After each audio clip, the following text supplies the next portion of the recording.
आप सुनने जा रहे हैं उत्तराखंड की लोक कथा रामी बौराणी। रामी बौराणी एक पतिव्रता नारी की कहानी है। सालों साल पति से दूर रहकर भी पति के लिए उसका प्रेम और निष्ठा बिल्कुल भी कम न हुई। ऐसा कहा जाता है कि रामी की पतिव्रता सीता और सावित्री से कम नहीं थी। रामी बौराणी में बौराणी बहू या बहुरानी शब्द का पहाड़ी पर्याय हो सकता है। एक गांव में रामी नाम की एक विवाहिता अपनी सास के साथ रहती थी। कम उम्र में ही रामी की शादी हो गई थी। शादी के बाद से ही रामी का पति दिल्ली हुमायूं की फौज में भर्ती होने चला गया।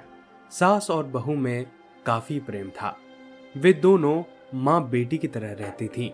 सास घर के काम करती और रामी बाहर गाय बकरी चराने जाती और खेती बाड़ी का काम भी संभालती थी।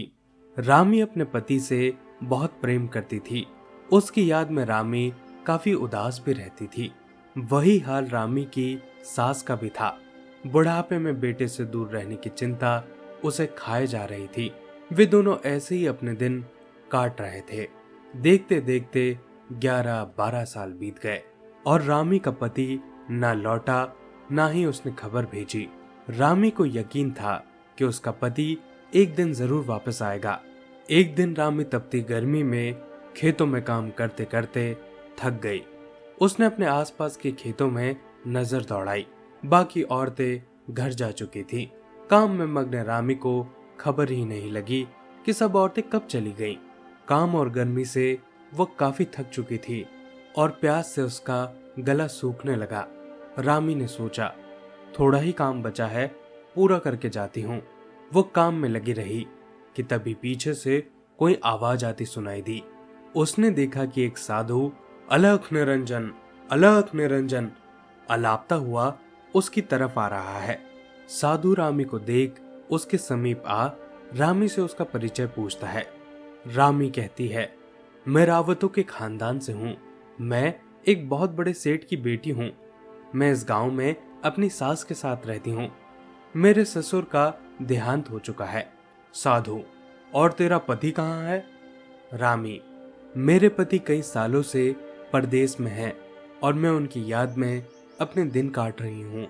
साधु, क्यों उस निर्मोही के बारे में सोचकर दुखी हो रही है, जिसने इतने सालों से तेरी कोई खोज खबर नहीं ली और ना ही उसे अपनी माँ की याद आई। रामी को साधु की बातें पसंद नहीं आई। उसने उन्हें अनसुना कर दिया और अपना काम करने लगी। साधु ने फिर उसे टोकते हुए कहा, क्यों अपनी अमूल्य जवानी उस निर्मोही की याद में बर्बाद कर रही है? चल बैरानी, छाव में बैठकर अपना मन हल्का करते हैं। और वह रामी को छूने की कोशिश करने लगा। रामी ने दूर हटकर साधु से कहा, क्या तुझे मेरे सर पे ये सिंदूर और नाक की नथ नहीं दिखाई देती? तू एक औरत से किस तरह बात कर रहा है? रामी ने फिर धमकाते हुए कहा, तू जोगी है या ढोंगी है? आगे से यहां दिखा तो देख लेना। साधु मुस्कुराते हुए, अरे तू तो नाराज हो गई बैरानी। क्या गाली देना रावतों को शोभा देता है? तू काम करते करते थक गई है। चल छांव में बैठ, आराम मिलेगा। मेरे साथ अपना सुख दुख भी बांट लेगी। रामी का पारा चढ़ गया। वो बोली, निर्लज्ज, शर्म नहीं आती इस तरह बात करते हुए? सुख दुख बांटने का इतना ही मन है तो जा अपनी माँ और बहन के साथ बांट। रामी की बात सुनकर साधु हंसने लगा। रामी, चुपचाप यहां से चला जा। ये देख रहा है ना कुदाली, यही तेरे सर में दे दूंगी। रामी का गुस्सा देख साधु वहां से चला गया। वो उसके गांव में पहुंचा। वहां रामी के घर पहुंचकर उसकी सास से भिक्षा मांगने लगा। माँ, जोगी को भिक्षा दे दे, तेरा भला होगा और 12 साल से खोया तेरा लड़का घर लौट आएगा। यह सुनकर रामी की सास साधु के चरणों में गिर गई और साधु को अपने घर के अंदर ले गई।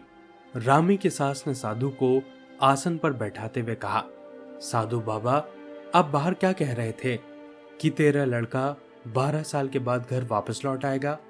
साधु हंसते हुए, पर माँ, भूखे पेट भजन न होत, सुबह से भूखा हूं। पहले कुछ भोजन फिर और बातें। रामी की सास, साधु बाबा, आप बैठो, मैं जल्दी से भोजन चूल्हे पे चढ़ा देती हूँ। इतने में रामी भी खेत का काम करके घर आ गई। अपने आंगन में उसी साधु बाबा को बैठा देख रामी को फिर गुस्सा आ गया। उसने साधु से कहा, अरे कपटी, तू मेरे घर तक आ पहुंचा।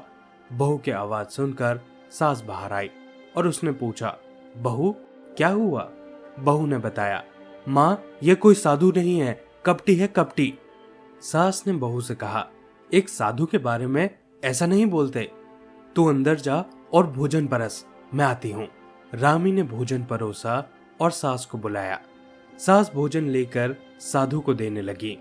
साधु ने देखा कि भोजन पत्तों में परोसा है। साधु बोला, ये क्या, अब मैं पत्तों में भोजन करूंगा? मुझे तो उसी थाली में भोजन दे जिसमें रामी का पति भोजन करता था। साधु का इतना कहना ही था कि रामी का पारा अब हद से ज्यादा चढ़ गया। वो गुस्से में पूरी लाल हो गई। वो बोली, अब तो तूने अपनी नीचता की हद पार कर दी है।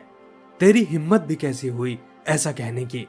रामी के गुस्से का यह रूप देखकर साधु भौचक्का रह गया। उसने साधु का चोला उतारा और माँ के पैरों में गिर गया और बोला, माँ पहचाना मुझे? मैं तेरा बेटा हूँ बीरू।